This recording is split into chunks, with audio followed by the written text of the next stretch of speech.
eternal friend. And as I got to know his story, there was always this piece, which was his father, that wasn't there. It was like there was that little spot, right? And he shared his story, but he just didn't know who his father was. I didn't know where he was. I didn't know what name he was. All I know is mom was her name,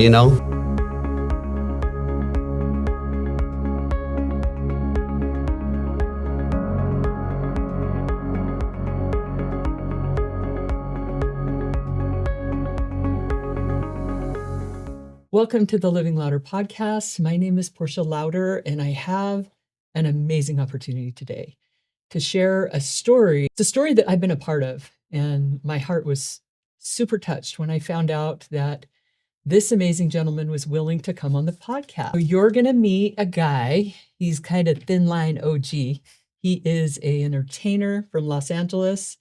Also, you're going to hear as we unfold this message in this podcast about his story and the story of meeting his son, who's someone I love. And that's gonna be the topic of today. Is first we'll start with thin line Manny. Hey. OG, what are you doing, friend? Chilling the most, man, coming out here and enjoying the beautiful Utah. Cold weather. Yeah, a little cold. Coming from Los Angeles, from 70, 80 degrees to out here. Yeah. So our guests are going to be excited to hear your story. Oh, cool. But I want to start from the beginning because even though I know that your son, who you got to meet recently, that you guys have connected and somebody that I love and you love, I want to hear about you before we get into that. So tell me, where were you born? Where'd you grow up? I was born in South Central Los Angeles. Okay. General Hospital in LA during, the time where everybody was rioting and stuff like that. I don't know if you guys heard the Watts riots and all that. I was part of all that, growing up. Yes. And I remember we talked yesterday in your younger years where like you spent some time in detention. Oh, yeah. Prison. You were a wild one when you were young. Yeah. I got busted when I was 11 years old. Okay. They didn't sentence me till I was 12. Yeah. And then they sentenced me to 3 years. And so it's a lot of time when you're 12. It's like a fourth of your life. Yeah. That's a lot of time. Yeah. And those juvenile halls out there in California are like junior prisons, really hardcore. They just right away, They prepare you basically. Yeah. You're like prepared to go to prison. Yeah. And it's a funny thing out there because it's like everybody wants to go. They want to be this, because of all the culture and how the mindset is out there. You want to be this bad Chicano vato loco, you know what I mean? Right. And so everybody goes down that path, it's like prison is a rite of passage, right. I love go to prison and, you're like, all right, I did my time. But, me, I've been in and out of prison my whole life since I was a child, and let me just start before all the bad stuff. Okay. My dad was and my mom were born in Albuquerque, New Mexico. Okay. And they moved out. My dad moved to East LA. My mom moved to South Central. Yeah. And my dad was from Big Hazard. It's a pretty big gang in East LA. And my mom was from Florence. And my dad moved from East LA to out there. And they both went to school, but they both graduated. Well, my dad graduated at the top of the school. Mm-hmm. So when you do that out there, they give you a scholarship. Okay. So my dad got a scholarship. A smart guy. Yeah. Oh yeah. Oh, he was the best dad. For the 8 years that I was around, just what he instilled in me like lasted for a lifetime. And I just, my kids and everybody and stuff. So yeah, he went to UC Irvine. And he got his degree, and then he went up to UC Davis, and we lived on the campus dorms up there. And those are like probably the best years of my childhood that I could remember, because after that, he got hit by a drunk driver, got into a car accident, and was killed and stuff. So, how old were you? I was like 8 years old. Okay, so young. Yeah, I know, and taken away from my dad, and then so it was like back to South Central I go. Yeah. So I was like, oh my gosh, I went from the college campuses, to, streets. Yeah, back and, Yeah. So it was hard and it took me a lot of years, maybe, maybe like 25, 30 years to finally like see, hey man, there is a way out. Right. But the culture out there, you don't really like leave it. You Mhm. kind of just mellow out on it, and the homies know that, hey, he's starting a family, what I mean? He's not active. They want the active guys, you know what I mean? They don't want guys like me that low riding and stuff like that, They want guys that are gonna put in work and stuff, Right. So I wasn't about that no more. And I So you met were using at one point, you got yeah. yourself into addiction and all the Oh things. yeah. Oh yeah. Oh yeah. Yeah. Did I? Out there, they had a lot of different drugs you could use. We had Right. like PCP, angel dust, acid. The years that I was going through, they had like the best drugs. Yeah. At that time. Now, what they have now is a bunch of I don't know.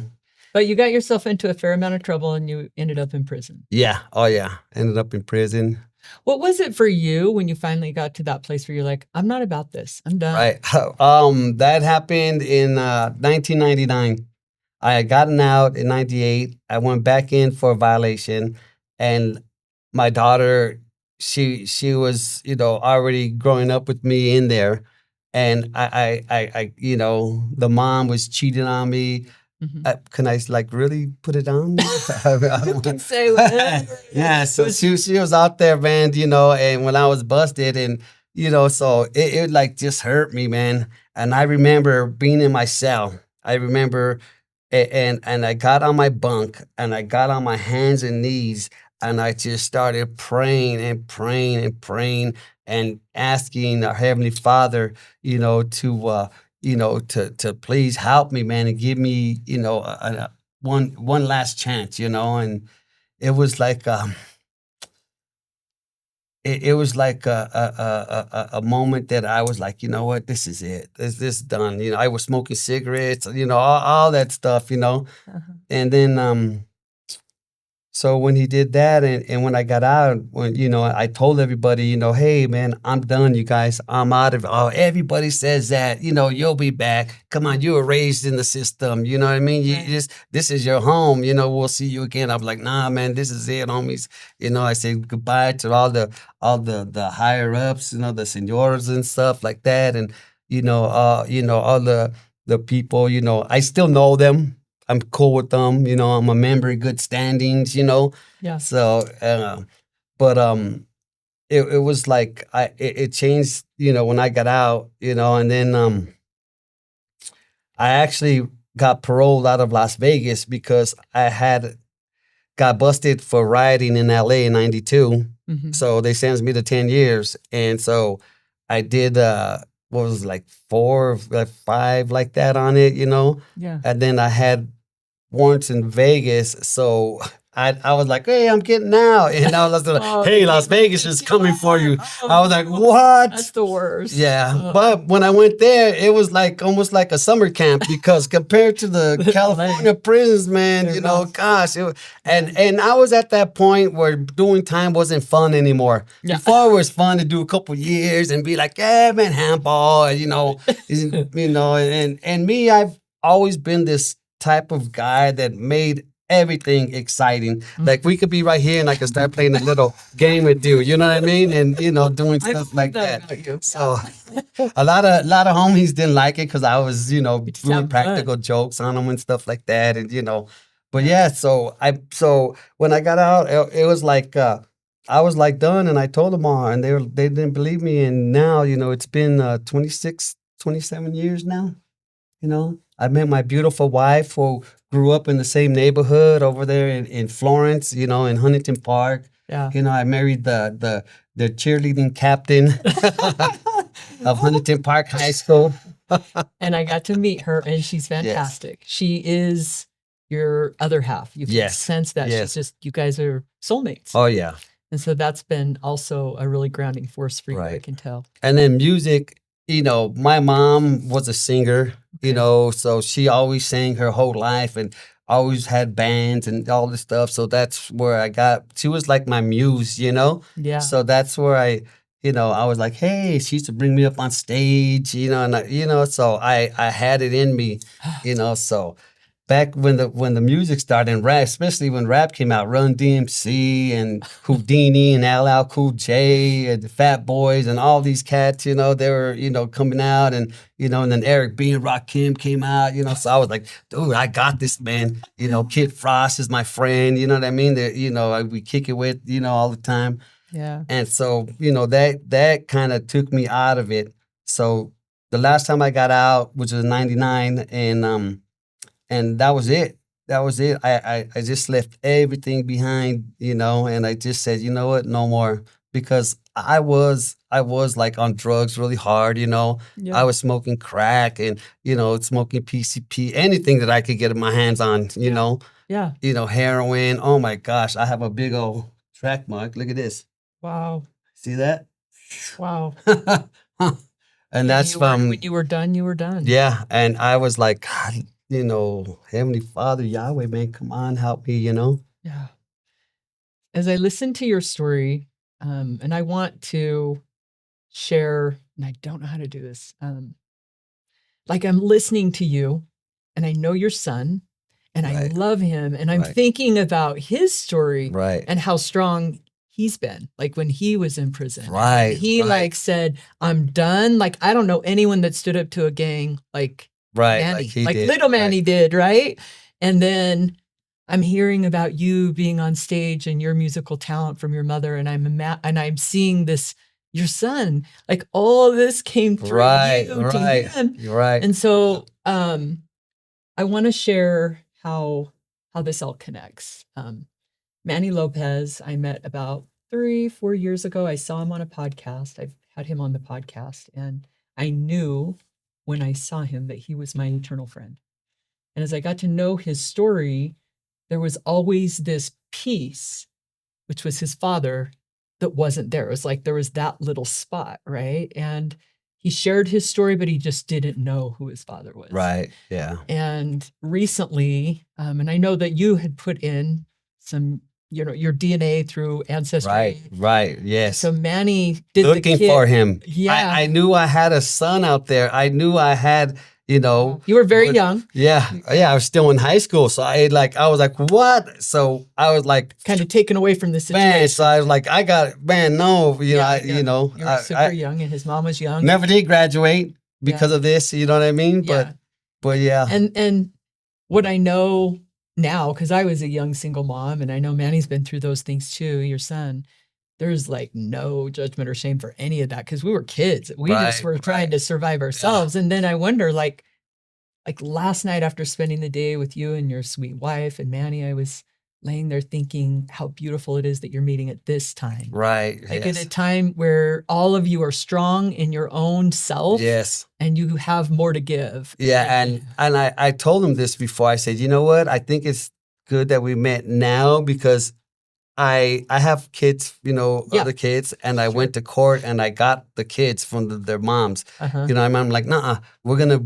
So I went to court and I got custody of all my kids. Yeah. And then she had a kid of her own. Mm-hmm. So we just made this big old Brady Bunch family, and it's been like so cool. But if I would have got him when Maybe he was younger, he probably would have been from Florence. You know what I mean? He'd be a South Sider. He'd be banging, and you know what I mean? Because that's it was my mentality. It still wasn't like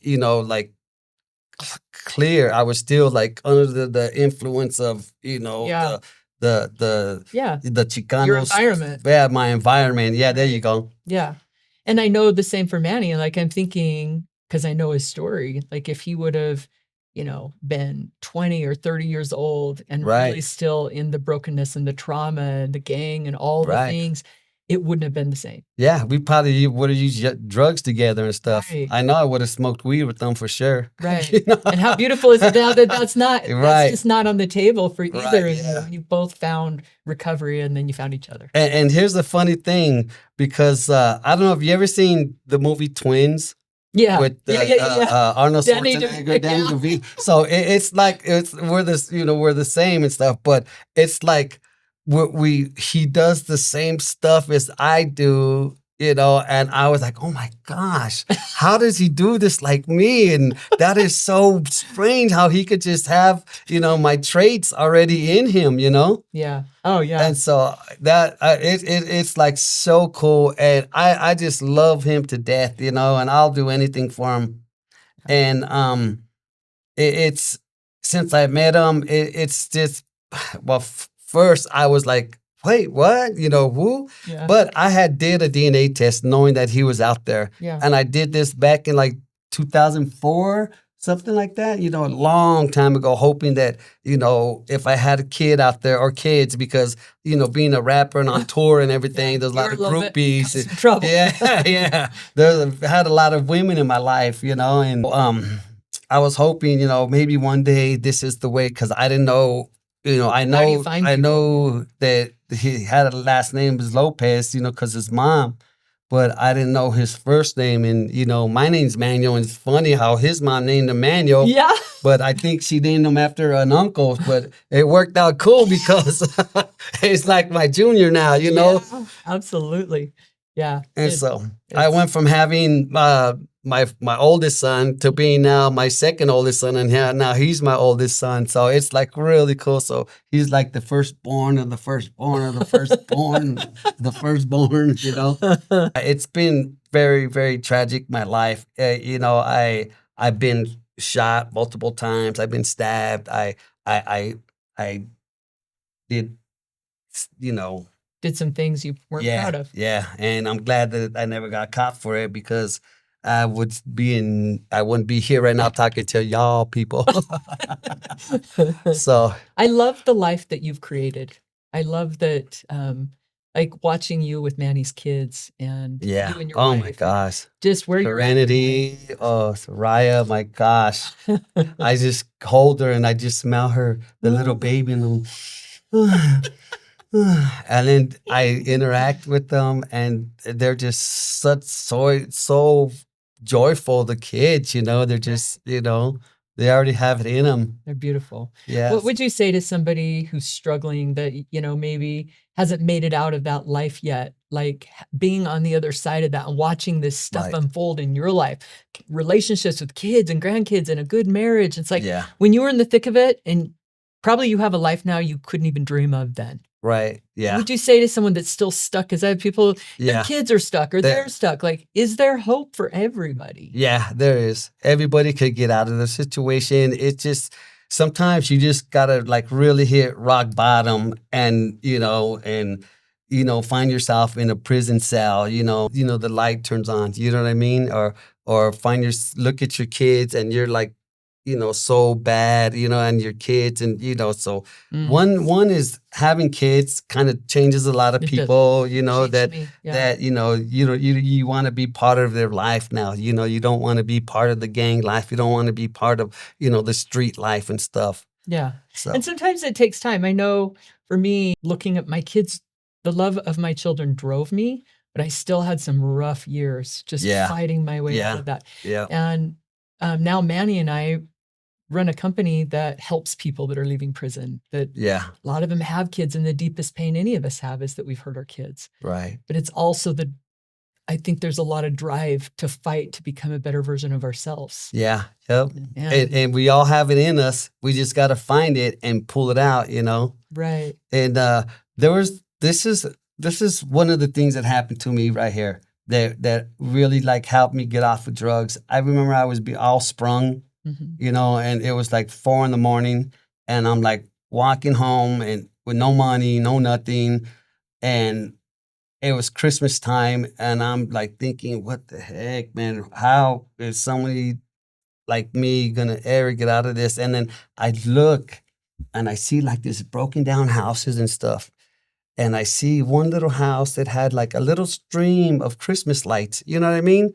And that kind of like really, really touched me. And I started thinking like, golly, if they have hope, for that, living in such poverty like that, I have it in me to do more than that, And that little moment right there, it was just like because I got out and I tried to do good, but I would stumble, and Yeah. go back in, stumble, go back in, go back in, go back in, but this time it was like, this was like it. And then I just went home and I just grabbed all the stuff that I had and I just threw it all away.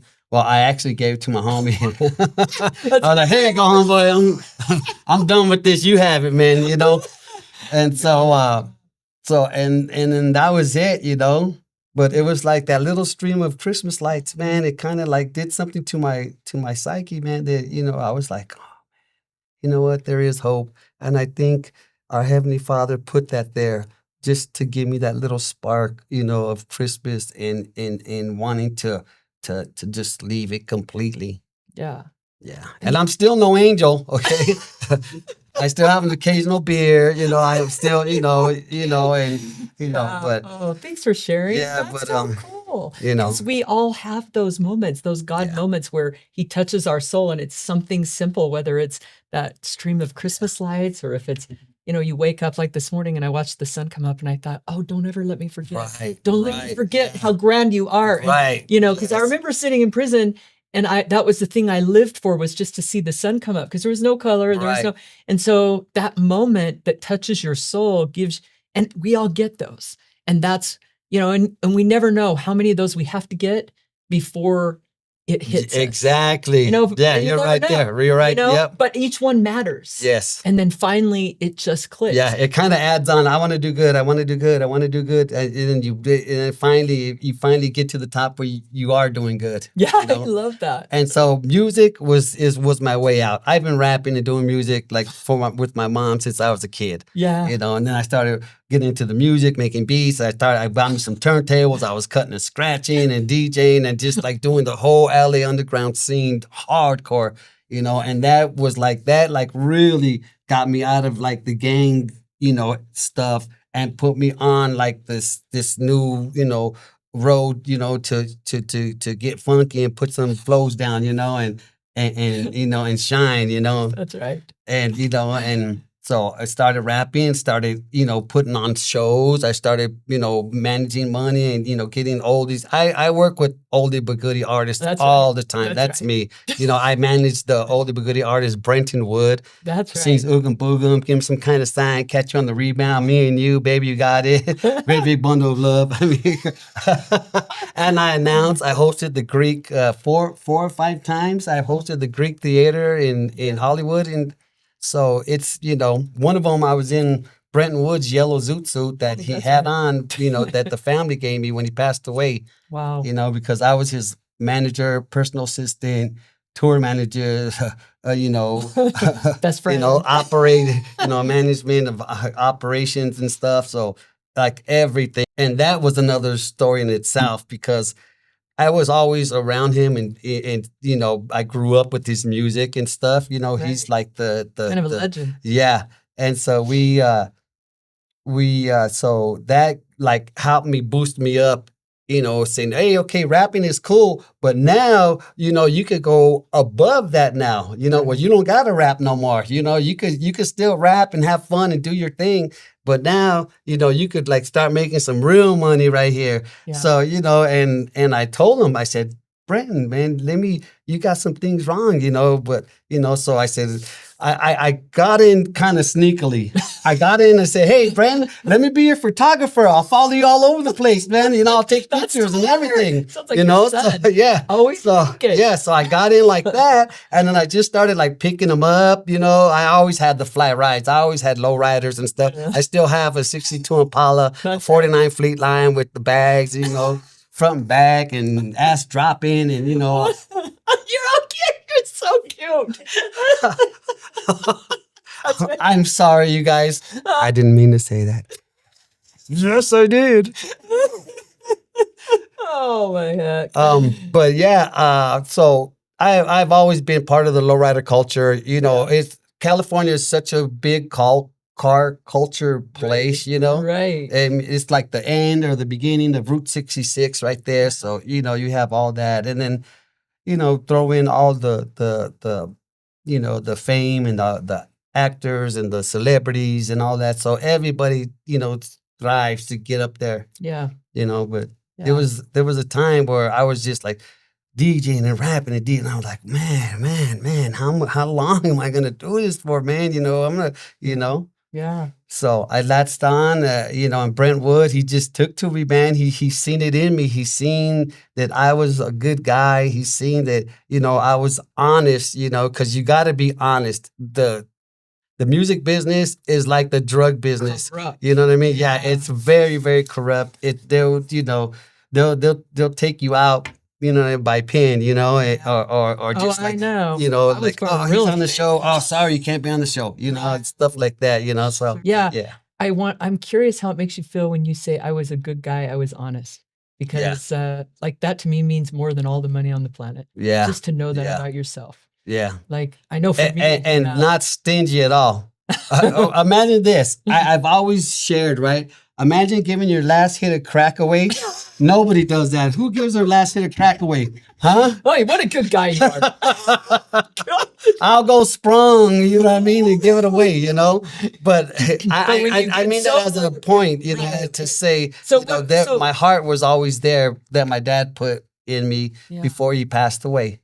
And so what I'm hearing you say is that those skills and that same person you were, even in your drug use, in all the street stuff, you use, and your son says this a lot too. He's like, use the same skills, man. Yeah. Use those same skills and you turn it around and you do good with it. And it, and so. And remember, do not let your past remind you of what you are not now. Right. Ta-da.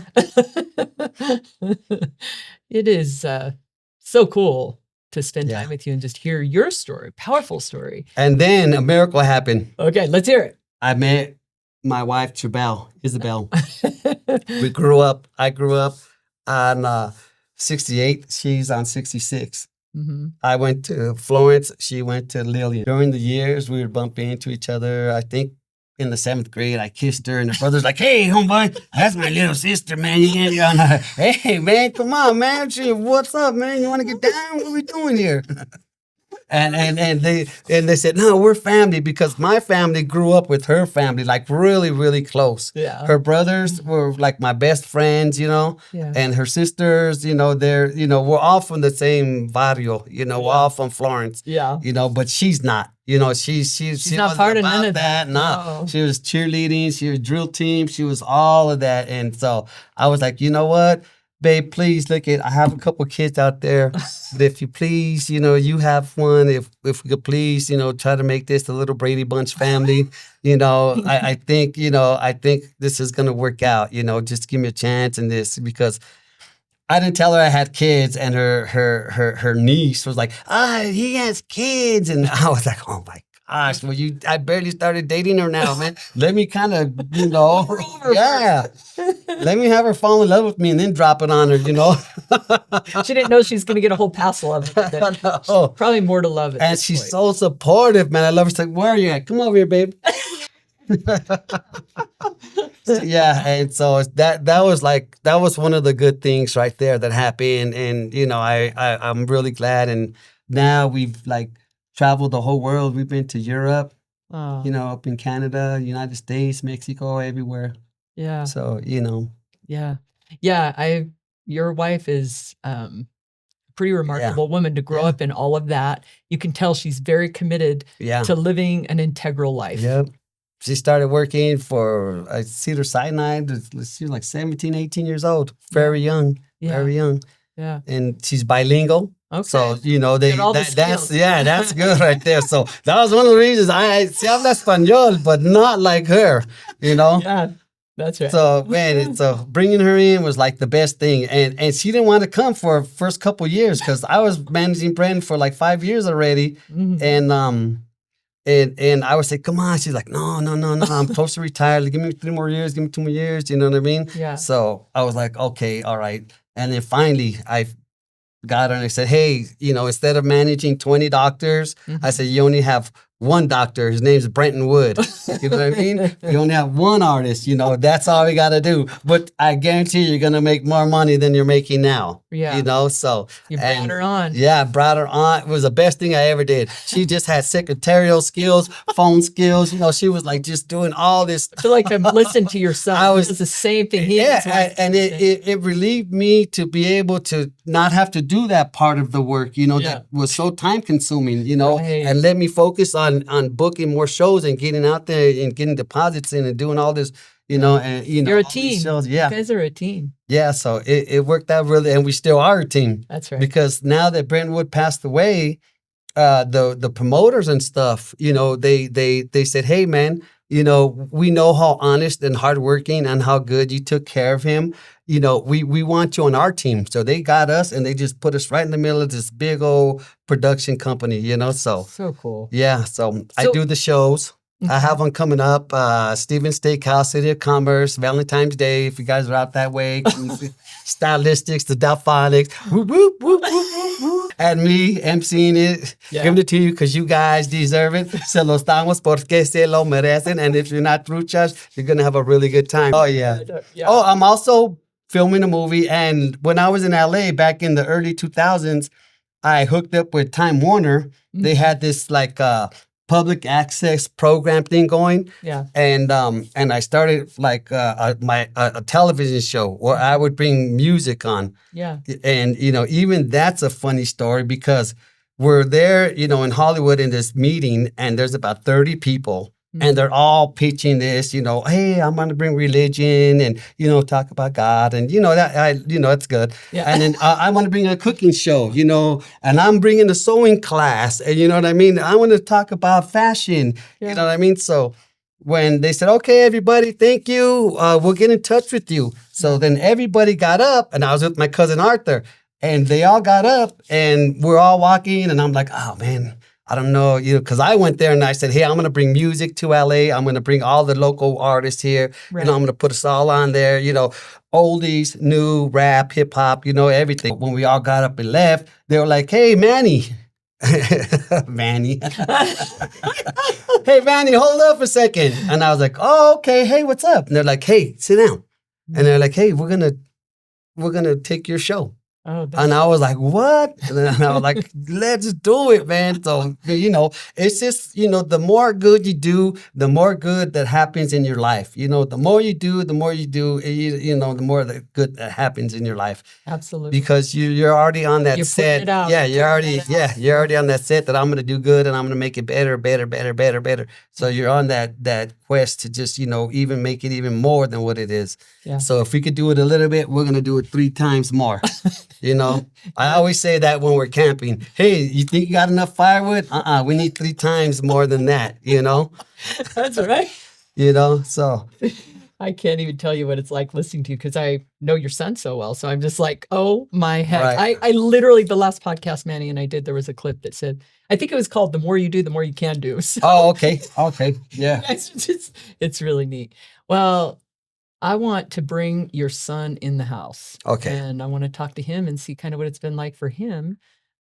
Your story is really good. So thank you for sharing. There's a lot more. This is just all, I expect part 2. I expect you to come back. Yeah. We'll try to get your wife on too. I know she's like, my husband doesn't like the limelight, but there is no Portia without Chad. Yeah. And I'm sure there's no thin line. Like I said, I knew that he was out there and I took the DNA back in 2004, hoping that, one day he would do it.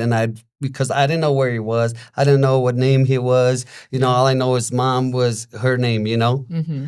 And it's a pretty common name. Yeah. And I went back when I found out that she was pregnant, but the whole family had left. The whole house was like gone. There no furniture or nothing. I was like, so I went to his uncle's. I was like, hey, they moved to Utah. And I was like, what? All this time he was in Albuquerque, and that's where I was looking for him at, Mm-hmm. But the thing is when he got in touch with me, I was like, wow.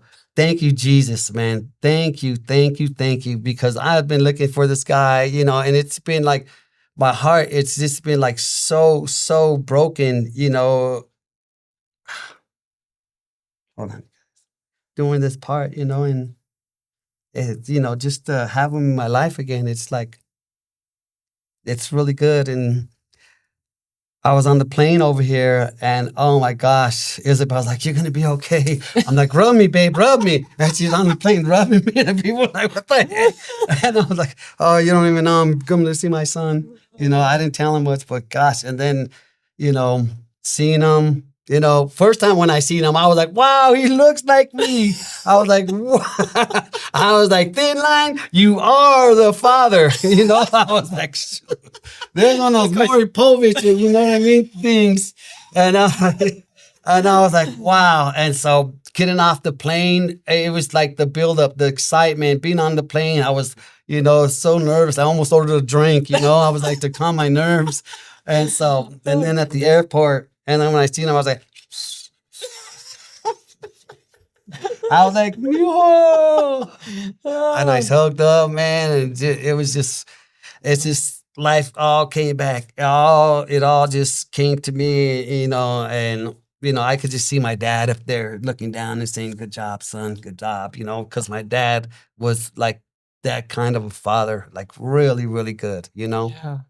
And so is your son, a really Man, good father. I got all choked up. Oh, thank you. Thank you Yep. for sharing that. Yeah. So Well, we are going to do a part 2 now and bring on Manny Jr. yes. And thank you for sharing your And story. We're going to also, do a part 2, right? We're me not and done. you was really good. Yeah. She is fantastic. She is so humble and stuff, and just really, really, really nice person. So Thank you. I hope you continue and to lift people up with this show that you have here.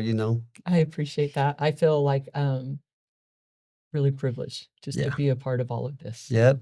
Thank you. Yep. Okay, tune in because now part 2, we're bringing on Manny Jr.